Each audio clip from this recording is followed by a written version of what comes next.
Il y a des associations qui vous coûtent cher, extrêmement cher en impôts, plusieurs dizaines de milliards par an. Et ces associations qui vous coûtent si cher, elles n'ont qu'un seul objectif. Beaucoup de très jolis noms, mais un seul objectif. Vous détruire et détruire votre culture. Bonjour et bienvenue dans cette nouvelle vidéo de DME en direct. Comme toujours, si vous n'êtes pas abonné, je vous suggère de le faire et de cliquer sur la cloche pour être prévenu lorsque je sors une nouvelle vidéo. Et allez voir dans la boutique DME, vous allez peut-être trouver quelque chose qui vous intéresse. Le lien est dans la description et en plus, ça permet de soutenir la chaîne. Alors, je vais vous parler d'associations qui ont de très jolis noms. Ligue des droits de l'homme. Qui peut être contre les droits de l'homme?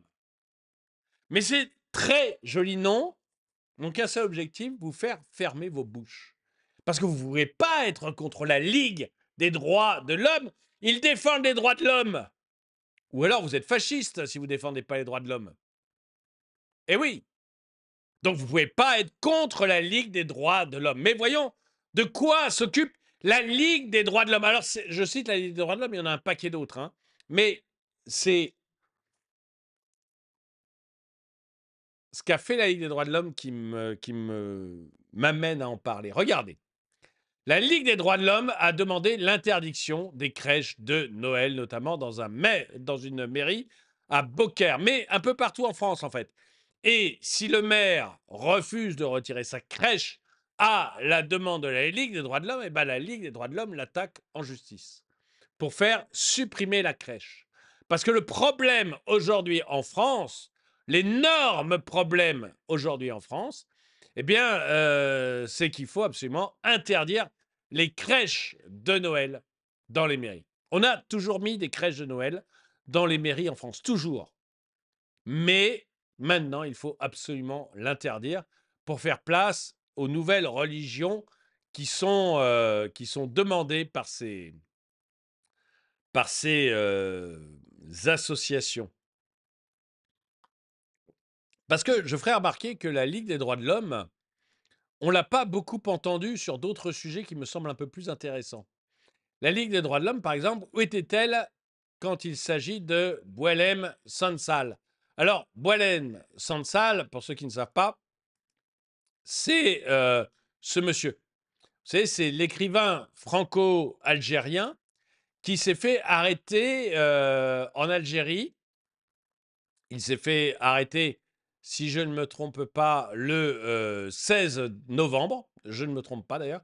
Il s'est fait arrêter le 16 novembre par le régime algérien. Il s'est fait mettre au secret, etc. Maintenant, il a été transféré dans un hôpital. Hein, c'est vous dire si en prison, il a dû s'amuser. Voilà. Il vient d'être transféré là dans un hôpital, toujours en Algérie. Hein. C'est pour vous dire ce qu'on a dû lui faire en prison. Est-ce que vous avez entendu la Ligue des droits de l'homme hurler contre l'arrestation de cet homme qui a pour seul défaut d'être un écrivain qui critique le régime algérien? Alors, je suis allé vérifier si on l'a entendu, la Ligue des droits de l'homme. On l'a entendu, vous voyez, il faut dire la réalité, on l'a entendu le 22 novembre. Je rappelle qu'il a été arrêté le 16. Et en fait, c'est comme Reporters sans frontières, vous savez, on ne les a pas entendus.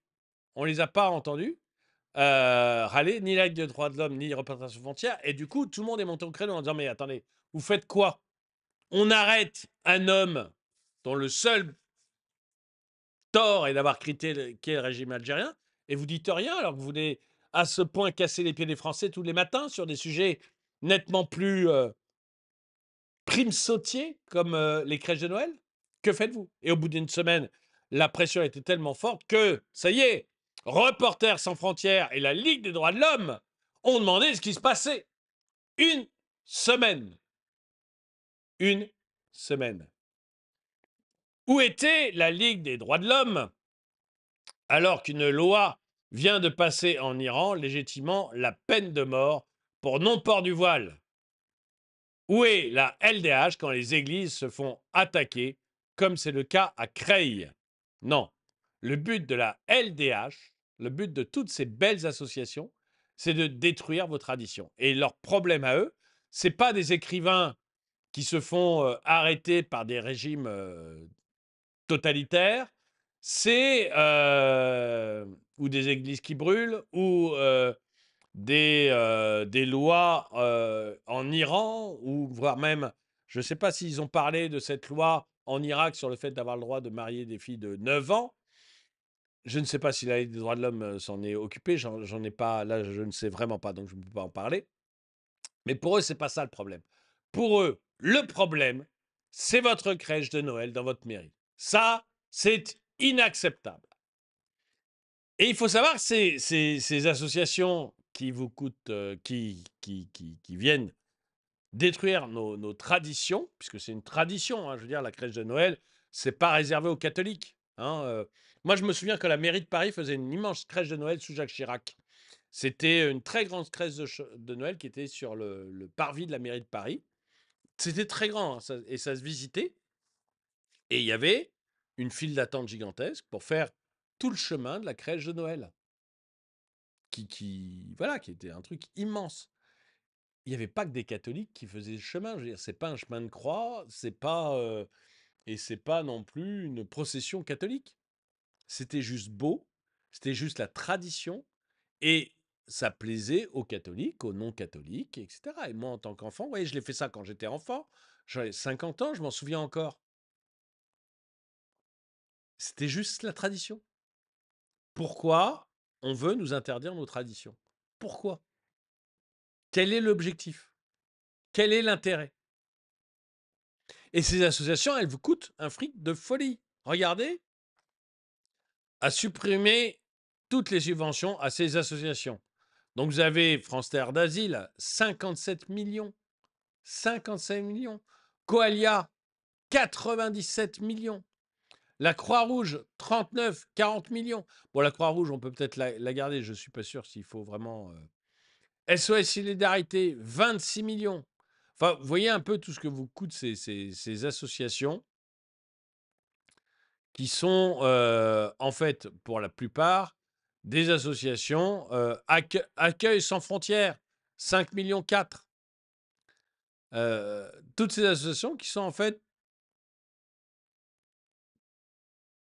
pour beaucoup d'entre elles, des associations pro-migrants et des associations qui dépensent de l'argent pour aller interdire les crèches de Noël.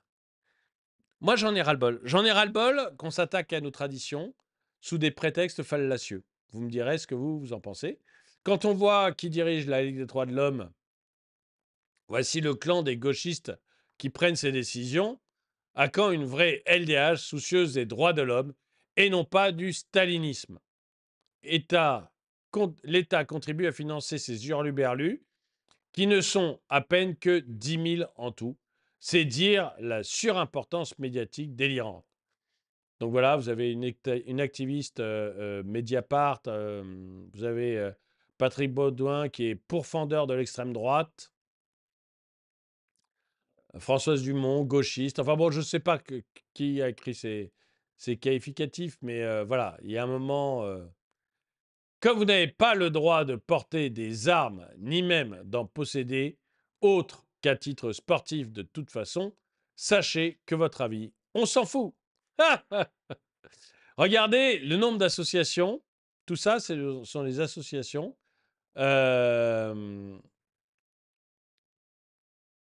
pour l'hébergement, par exemple, des clandestins. Tout ce qui est en rouge, c'est l'hébergement des clandestins. En bleu, ce sont les associations. Tout ça, ça vous coûte, qui s'occupent des clandestins. Tout ça, ça vous coûte 10 milliards, 11 milliards d'euros par an.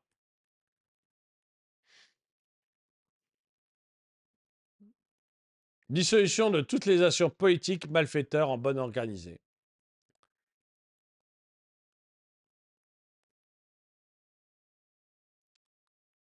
Béziers est maintenant Beaucaire. La crèche est une tradition et elle doit rester. Écoutez, dites-moi ce que vous en pensez. Mais moi, je commence... ne rigolez pas, c'est avec votre pognon. Oui, c'est avec notre pognon en plus que ces associations survivent. C'est ça parce qu'elles n'ont pas d'adhérents, hein, elles n'ont pas de gens qui payent. Elles sont juste supportées par l'argent public. Comme en fait, vous ne voulez pas, enfin, les gens ne veulent pas donner leur argent à ces associations qui sont néfastes, eh ben, l'État a décidé de vous prendre votre argent pour le donner à ces associations-là. On est vraiment dans ce cas de figure et je trouve ça mais catastrophique, quoi. Dites-moi ce que vous en pensez, dans les commentaires. Est-ce que vous pensez que non, qu'ils ont raison et qu'il faut arrêter les crèches de Noël dans les mairies parce que c'est un lieu laïque? Ou est-ce que vous pensez que la crèche de Noël, c'est pas un truc catholique, c'est un truc culturel? Ce qui est mon cas. Pour moi, quand je vais voir une crèche, je ne vais pas en procession voir un truc catholique. Je vais voir quelque chose de culturel, quelque chose de joli, de sympathique, qui me rattache à ma culture, à mes origines. Dites-moi ce que vous, vous en pensez dans les commentaires. Et est-ce que vous pensez, comme moi, qu'il faut arrêter toutes ces subventions à ces associations qui, en fait, ne sont là que pour nous détruire et non pas ne vivent que de subventions, ne vivent. Ce que je veux expliquer, ce que j'ai du mal à dire, c'est que ces associations ne vivraient pas, ne fonctionneraient pas, parce qu'elles n'auraient pas de donateurs. Parce que les gens ne veulent pas donner pour ça. Et, elles ne, et à cause de ça, l'État a décidé de vous faire vos poches pour donner votre argent de manière obligatoire à ces associations. Eh ben, est-ce que vous êtes d'accord avec moi qu'il faut stopper toute subvention à ces associations? Et si elles n'ont pas de donateurs, qu'elles crèvent. On s'en fout. Et celles qui sont utiles, elles trouveront des donateurs qui donneront de l'argent. Dites-moi ce que vous en pensez dans les commentaires. En tout cas, merci d'avoir regardé cette vidéo. Mettez-lui un pouce vers le haut, commentez-la, partagez-la. Merci à tous ceux qui me soutiennent. Et moi, je vous dis à très bientôt.